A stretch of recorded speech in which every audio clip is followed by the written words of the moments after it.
আসসালামু সবাইকে, আশা করি অনেক ভালো আছেন। আবার নতুন করে একটা রেসিপি নিয়ে এসেছি আপনাদের মাঝে। আজকে আপনাদের আমি বিকেলের নাস্তা বানিয়ে দেখাবো পাউরুটি দিয়ে। চলুন রেসিপিটা দেখে আসা যাক কেমন বানিয়ে থাকি পাউরুটি দিয়ে বিকেলের নাস্তাটা।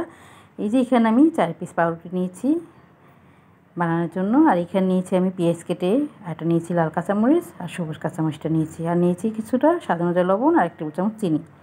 নিয়ে পেঁয়াজটা কিন্তু একটু মেখে নিচ্ছি আমি। নেওয়ার পর দিয়ে দিচ্ছি 2টা ডিম ভেঙে। এই যে 2টা ডিম ভেঙে নেওয়া কিন্তু আমার হয়ে গেছে। এখন ডিম 2টা কিন্তু আমি ফেটে নিচ্ছি হাত দিয়ে।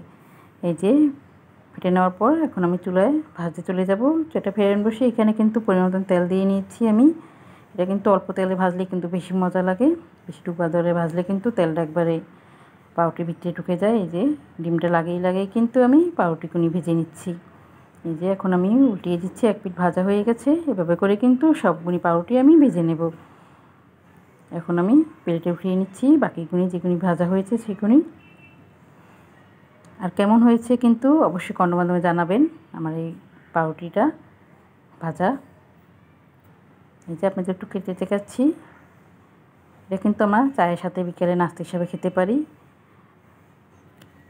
আর সবাইকে অসংখ্য ধন্যবাদ আমার ভিডিওটা দেখার জন্য। সবাই ভালো থাকবেন, সুস্থ থাকবেন। আল্লাহ হাফেজ।